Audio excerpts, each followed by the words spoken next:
నమస్తే, welcome to BCN news. ఈ రోజు వార్తలతో మీ ముందున్నది తేజస్విని. ముందుగా ముఖ్యాంశాలు. విశాఖ ఋషికొండపై నిర్మాణాలను పరిశీలించిన టీడీపీ ఎమ్మెల్యే గంట. పచ్చటి కొండను వైసీపీ నాశనం చేసిందంటూ అసహనం.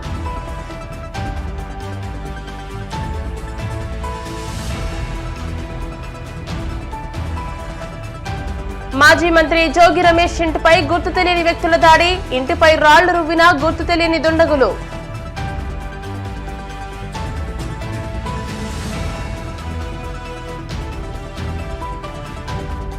గూడూరులోని వెంకటేశ్వర స్వామి దేవస్థానంలో వార్షిక బ్రహ్మోత్సవాలు. వేద పండితుల ఆధ్వర్యంలో శాస్త్రోక్తంగా పూజలు.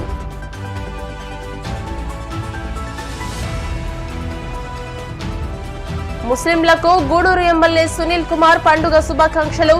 ప్రతి ఒక్కరూ ఆనందంగా పండుగ జరుపుకోవాలని ఆకాంక్ష. విశాఖలోని ఋషికొండపై నిర్మాణాలను పరిశీలించారు టీడీపీ ఎమ్మెల్యే గంటా శ్రీనివాసరావు. ఎన్నో ఏళ్లుగా ఋషికొండ నిర్మాణాలపై ఉత్కంఠ కొనసాగిందని, ఈ కట్టడాలపై ఏం జరుగుతుందనేది తెలుసుకుందామని వస్తే గతంలో వారిపై అక్రమ కేసులు కూడా పెట్టారని తెలిపారు. 2019లో ఒక్క ఛాన్స్ అంటూ అధికారంలోకి వచ్చిన జగన్ ప్రశ్నించిన ప్రతి ఒక్కరిపై అక్రమ కేసులు పెట్టేవారని అన్నారు. పచ్చటి టూరిజం రిసార్ట్ ను అన్యాయంగా కూల్చివేసి విలాసవంతంగా కట్టడాలను కట్టారని తెలిపారు. ఋషికొండ నిర్మాణాలపై ఆది నుంచి కూడా అన్ని వివాదాలేనని, పచ్చటి కొండను గుండు చేశారని అన్నారు. ముందు టూరిజం అన్నారని, కొంతకాలం రిసార్ట్స్ అన్నారని, మరికొంతకాలం ముఖ్యమంత్రి క్యాంపు కార్యాలయం అన్నారని అన్నారు. ఇంతకీ ఈ భవనం ఎందుకు నిర్మించారో ఎవరికీ తెలియదని అన్నారు. రహస్యం ఏంటో తెలుసుకోవాలని ఒక ఉత్సాహం, ఆతృత ప్రతి ఒక్కరికి ఉన్న నేపథ్యంలో ఈ రోజు దాన్ని ఓపెన్ చేసి మీడియా సమక్షంలో అందరూ కూడా చూపించడం జరిగింది. సాక్షాత్తు చంద్రబాబు నాయుడు గారు, అలాగే పవన్ కళ్యాణ్ గారు వాళ్ళు కూడా ఇక్కడ ఏమవుతుందో తెలుసుకోవాలని ఇక్కడికి రావడం కోసం ప్రయత్నం చేస్తే ఆ రోజు నిర్మానుష్యంగా వాళ్ళని కూడా అడ్డుకోవటం, చివరికి ఇక్కడికి రావడానికి ప్రయత్నించిన వాళ్ళ మీద కేసులు, అక్రమ కేసులు కూడా పెడితే ఈ రోజుకి ఇంకా మా సందీప్ కానీ, శ్రీనివాస్, ఇటువంటి వాళ్ళు మా వాళ్ళు ఎంతోమంది ఇంకా కేసులకి కోర్టుల చుట్టూ కూడా తిరుగుతూ ఉన్నారు. Ours is a big democratic country. భారతదేశం ప్రపంచంలో అతి పెద్ద ప్రజాస్వామ్య దేశం. ఇటువంటి ప్రజాస్వామ్య దేశంలో ప్రభుత్వాలు ప్రతి 5 ఏళ్లకు ఒకసారి ఎలక్షన్ అయినప్పుడు ప్రజల ఆశీస్సులతోటి ప్రభుత్వాలు ఏర్పడుతూ ఉంటాయి. ఆ ప్రభుత్వాలు ఏర్పడినప్పుడు ప్రజల మన్ననలు పొందే విధంగా పరిపాలన చేస్తూ ఉంటాయి. అయితే దానికి భిన్నంగా 2019లో ఏదైతే జగన్మోహన్ రెడ్డి గారు ఒక్క ఛాన్స్ అని చెప్పని ఈ రాష్ట్రంలో అధికారంలోకి వచ్చారో, వచ్చిన దగ్గర నుంచి కూడా ఆయన పరిపాలన ఎలా సాగిందో మనం చూసాం.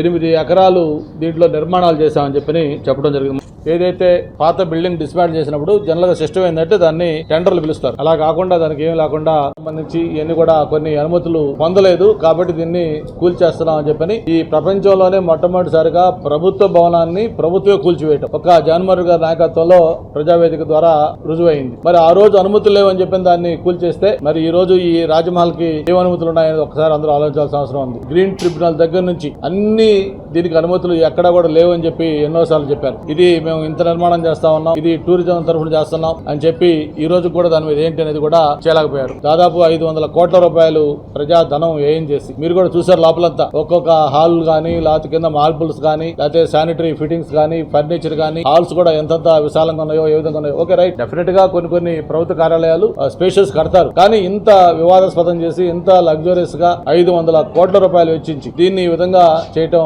ఒక జగన్మోహన్ రెడ్డి గారికి చెల్లింది. ఒక్కసారి హెలికాప్టర్ ద్వారా ఏరియల్ సర్వే చేసుకున్నాడు. ఓహో ఇదా ఈ కొండపై నడిపోతాను అని. మరి చివరికి ఆయన చూసుకోకుండానే ఆయన పదవి దిగిపోవడం కూడా జరిగింది. ప్రజలు ఇచ్చిన తీర్పును అభాసం చేసే విధంగా ఆయన వ్యవహరించిన తీరు, మొన్న పరిపాలన మొత్తం కూడా ఈ 5 ఏళ్ళు వ్యవహరించిన తీరు నిన్న ఎలక్షన్స్ లో మనకు రిఫ్లెక్ట్ వచ్చింది. ఏదైతే ఇప్పుడు మనం కూర్చున్న ఈ ఋషికొండ ఒకప్పుడు సప్త ఋషులు ఈ కొండపై నడయాడారని, ఇక్కడ తపస్సు చేసుకునే వాళ్ళని, దీనికి ఒక హిస్టారికల్ ఇంపార్టెన్స్ ఉన్న కొండ. ఎవరైనా విశాఖపట్నం నుంచి బీలో బీచ్ రోడ్ వెళ్తా ఉంటే వెళ్లే వాళ్ళందరికి కూడా పచ్చటి కొండ అందరినీ కూడా ఎంతో ఆకర్షిస్తూ ఉండేది. అటువంటి ఒక పచ్చటి ఋషికొండని టూరిజం దీని కింద అక్కడ రిసార్ట్స్ కట్టి ఉంచితే బ్రహ్మాండమైన లాభాల్లో నడుస్తున్న ఆ టూరిజం రిసార్ట్ ను కూడా మరి పూర్తిగా డిస్మాంటిల్ చేసి ఇక్కడ అత్యంత రహస్యంగా, గోప్యంగా ఈ విలాసవంతమైన రాజమహల్ ని నిర్మాణం చేయడం జరిగింది.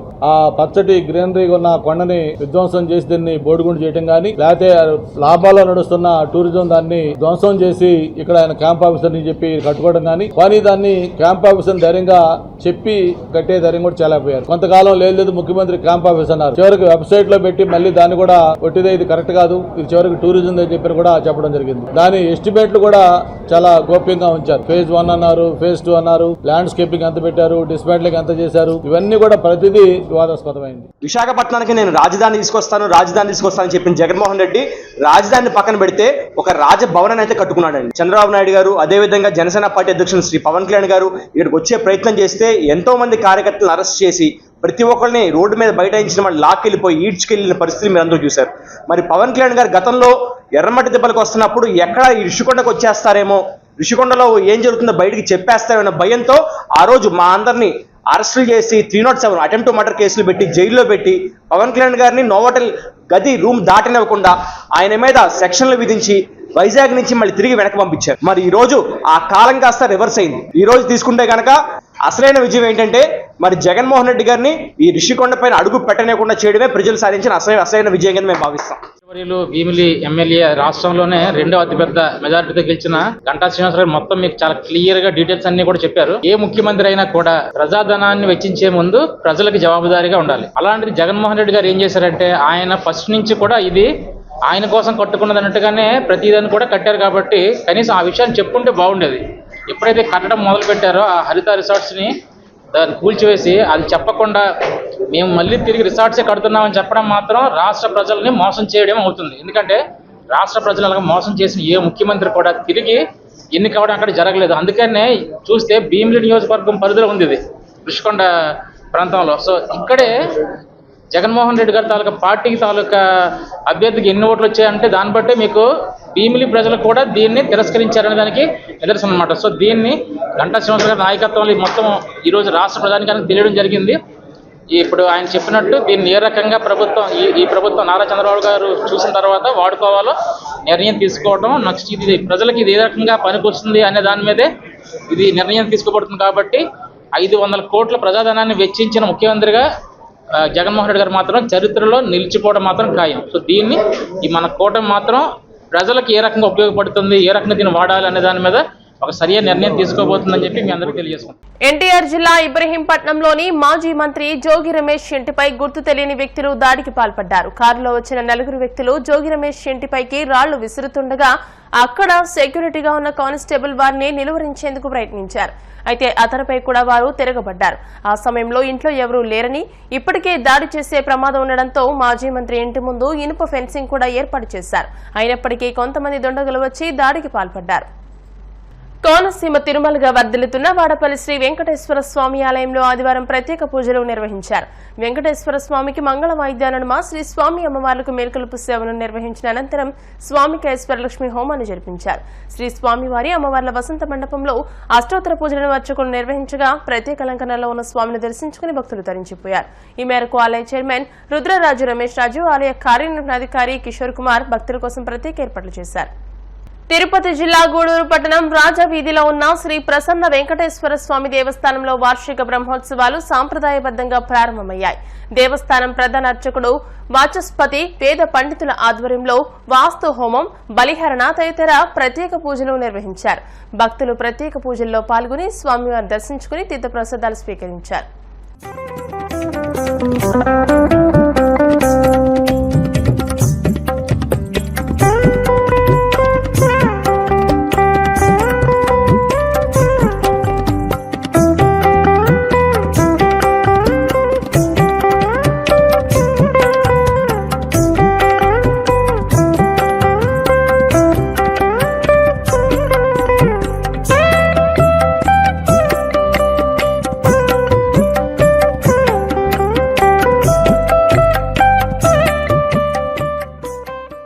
ఎస్సీ ఎస్టీలకు సీఎం చంద్రబాబు పెద్దపీట వేశారని విశాఖ టీడీపీ కార్పొరేటర్ విల్లూరి భాస్కర్ రావు అన్నారు. ఈ మేరకు ఆయన మాట్లాడుతూ అనితకు హోంమంత్రి గాజువాక ఎమ్మెల్యే పల్లా శ్రీనివాస్ కు టీడీపీ రాష్ట్ర అధ్యక్షులుగా బాధ్యతలు అప్పగించారని అన్నారు.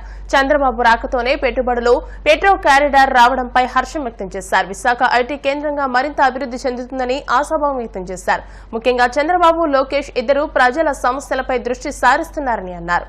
హోమ్ మినిస్టర్గా ఒక ఉత్తరాంధ్ర నాయకురాలుగా ఒక రాష్ట్ర నాయకురాలిగా ఎంతో కీర్తి ప్రతిష్టల పేరు గాంచిన వంగలపూడి అనిత గారికి ఇవ్వడం చాలా చాలా ఆనందదాయకంగా ఉంది.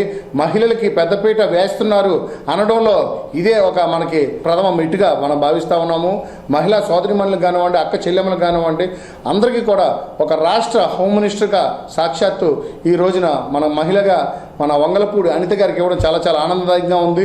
అది కూడా ఒక ఎస్సీ సామాజిక వర్గానికి చెందిన మహిళా నాయకురాలని ఈ విధంగా గౌరవించుకోవడం నిజంగా రాష్ట్ర వ్యాప్తంగా ఎస్సీ సామాజిక వర్గానికి చెందిన ప్రతి ఒక్కరు కూడా గర్వంగా ఫీల్ అవ్వాల్సిన రోజు అని చెప్పేసి మీకు మీడియా ద్వారా తెలియజేస్తున్నాను. ఇక్కడ మన ఉత్తరాంధ్రలోనే 95,000 మెజారిటీతో రాష్ట్రంలోనే ఎక్కడ ఏనాడు ఎవరు కూడా ఇంత మెజారిటీ తెచ్చుకోవడం ఇది లేదు. అటువంటి మెజారిటీ తెచ్చుకున్న శ్రీ పల్లా శ్రీనివాస్ గారు ఒక యాదవ సామాజిక వర్గానికి చెందిన వ్యక్తి, ఒక బీసీ వ్యక్తి, ఒక బీసీ సామాజిక వర్గానికి చెందిన ఒక యాదవ సామాజిక వర్గానికి చెందిన ఒక బీసీ నాయకుడైన పల్లా శ్రీనివాస్ గారికి తెలుగుదేశం పార్టీ రాష్ట్ర అధ్యక్షునిగా, ఎందుకంటే తెలుగుదేశం పార్టీ అంటేనే బీసీల పార్టీ, అటువంటి బీసీల పార్టీని ఈవేళ మళ్ళీ రాష్ట్ర వ్యాప్తంగా బీసీని నాయకుడైన పల్లా శ్రీనివాస్ గారిని రాష్ట్ర అధ్యక్షుడిగా నియమించడం చంద్రబాబు నాయుడు తాలూకా దార్శనికతమైన ఒక నిర్ణయానికి బీసీలందరం కూడా తలంచుతూ చంద్రబాబు నాయుడు గారికి రుణపడి ఉంటామని, బీసీలందరూ కూడా చంద్రబాబు నాయుడు గారు వెన్నంటే ఆయన నాయకత్వాన్ని బలపరుస్తూ ఉంటామని చెప్పేసి మీడియా ద్వారా తెలియజేసుకుంటూ, అలాగే నారా చంద్రబాబు నాయుడు గారు కానివ్వండి, లోకేష్ గారు కానివ్వండి, ఇక్కడ రాబోయే రోజుల్లో ప్రజలందరికీ అందుబాటులో ఉండే విధంగా, ప్రజలకు చేరువుగా ఉండే విధంగా, ప్రతి ఒక్కరికి కూడా అంటే అందుబాటులో ఉండే విధంగా గ్రీవెన్స్ పబ్లిక్ సమస్యలు స్వీకరించడానికి, ప్రజలకి సమయం కేటాయించడానికి వారిద్దరూ కూడా ప్రజల్లోనే నిత్యం ఉంటానని పరదాలు వేసుకొని పరదాల చాటున తిరిగే ముఖ్యమంత్రిని కాదని చెప్పి చెప్పడం కూడా నిజంగా చాలా చాలా ఆనందదాయకంగా ఉందని చెప్పేసి మీకు తెలియజేస్తా ఉన్నాను. చంద్రబాబు నాయుడు గారు విజనున్న నాయకులు కాబట్టి ఈరోజు నారా చంద్రబాబు నాయుడు గారు ప్రమాణ స్వీకారం చేసిన కనీసం 48 గంటలు కూడా దాటకముందే సుమారు 4,000 కోట్ల రూపాయలు పెట్టుబడి విశాఖలో, విశాఖ కేంద్రంగా ఆయిల్ రిఫైనరీ అంటే పెట్రో కారిడార్ రావడం అన్నది నిజంగా ఉత్తరాంధ్ర ప్రజలు కానివ్వండి, విశాఖ వాస్తవ్యులు కానివ్వండి, వీరందరూ కూడా చాలా చాలా చాలా చాలా ఆనందదాయకంగా ఉంది. ఎందుకంటే ఏ నమ్మకంతో యువత అందరూ కూడా ఈరోజు నారా చంద్రబాబు నాయుడు గారి తాలూకా నాయకత్వాన్ని, నారా లోకేష్ గారి నాయకత్వాన్ని, పవన్ కళ్యాణ్ గారి నాయకత్వాన్ని నమ్మి ఓట్లు వేసి నాయకత్వాన్ని బలపరిచి ప్రభుత్వాన్ని ఇంత పటిష్టంగా ఇక్కడ కూర్చోబెట్టడం జరిగిందో, ఆ ఆలోచన తగ్గట్టుగా ప్రమాణ స్వీకారం చేసి కనీసం 2 రోజులు కూడా గడవక ముందే 48 గంటల్లోనే 4,000 కోట్ల రూపాయలు ఈరోజు ఉత్తరాంధ్రలో ఇన్వెస్ట్మెంట్ చేయడానికి ఫారెన్ కంపెనీలు స్వచ్ఛందంగా వస్తున్నాయి. అలాగే రాబోయే రోజుల్లో కూడా మన నారా లోకేష్ గారి నాయకత్వంలో ఐటీ రంగం అంతా కూడా ఇంకా ఇంకా ఇంకా అభివృద్ధి చెందాలని, ఇంకా అభివృద్ధి చెందేలాగా ఆయన తాలూకా నాయకత్వం చేస్తారని చెప్పి మనస్ఫూర్తిగా కోరుకుంటున్నాను. నారా లోకేష్ గారి నాయకత్వంలో ఐటీ రంగం అంతా కూడా విశాఖ కేంద్రంగా ఐటీ హబ్గా మారాలని, ఐటీ హబ్గా మారిన విశాఖ కేంద్రంలో ఎంతోమంది చదువుకున్న ఎంబీఏ, ఎంసీఏ, అలాగే సిఎస్సి కంప్యూటర్ సైన్స్ చదువుకున్న ప్రతి ఒక్కరికి కూడా ఇక్కడ విశాఖ కేంద్రంగా ఐటీ రంగం అభివృద్ధి చెందితే ఈ ఐటీ రంగంలో ప్రతి ఒక్కరిని కూడా ప్లేస్ చేసి తల్లిదండ్రులతో కలిపి ఉత్తరాంధ్రలో ఉన్న తల్లిదండ్రులతోటి, ఎందుకంటే 20,000 ఉద్యోగం చేసుకోవాలని అనుకుంటే గత ప్రభుత్వంలో పక్క రాష్ట్రాలకు వెళ్ళిపోవాల్సి వచ్చేది. అటు బెంగళూరు కానివ్వండి, అటు తమిళనాడు కానివ్వండి, ఇటు కర్ణాటక కానివ్వండి, ఇటు ఒరిస్సా కానివ్వండి, ఇలా వెళ్ళేటట్టుగా కాకుండా మన నారా లోకేష్ గారి నాయకత్వంలో తల్లిదండ్రులతో కలిపి ఉత్తరాంధ్రలోనే ఐటీ ఉద్యోగాలు చేసుకునే ఒక చక్కని సౌలభ్యం కల్పించాలని మనస్ఫూర్తిగా కోరుకుంటూ, హైజీనిక్ ఫుడ్ కేవలం 5 రూపాయలే తీసుకొని, కేవలం మెయింటెనెన్స్ కోసమే తీసుకొని పేదవాడికి కడుపు నిండా కూడా అన్నం పెట్టే ఒక గొప్ప ఆలోచన ఆ రోజు ఎన్టీ రామారావు గారు చేస్తే, ఆ ఆలోచన ఈ రోజు ఆచరణ చేసిన వ్యక్తి ఎవరైనా ఉన్నారంటే శ్రీ నారా చంద్రబాబు నాయుడు గారు. ఇది కేవలం రాబోయే 3 నెలల్లోనే 100 రోజుల్లోనే ఇది కార్యాచరణ చేసి ఈ ప్రణాళికని రూపొందించి ఈ ప్రణాళికని కార్యాచరణ చేయాలని 100 రోజుల్లోనే నిర్ణయం తీసుకున్న నాయకుడు నారా చంద్రబాబు నాయుడు గారు. పేదవాడు కడుపు నిండాలని ఆయన తాలూకు ఆలోచన ధోరణికి మేమందరం కూడా నిజంగా ఆయన తాలూకు ఆలోచన ధోరణిని అభినందిస్తూ ఈ ఆలోచన అమలు చేస్తున్న నారా చంద్రబాబు నాయుడు గారికి ఈ పేద బడుగు బలహీన వర్గాల తాలూకా అన్నదండలు ఆశీర్వాదం ఉండాలని, రాబోయే రోజులు ఇంకొక 25-30 సంవత్సరాలు ఆంధ్ర రాష్ట్రాన్ని ఆయనే సుపరిపాలన చేయాలని మనస్ఫూర్తిగా ఈ దీవెనలు ఉండాలని కోరుకుంటున్నాను. ఇప్పుడు కాసేపు ప్రకటనలు.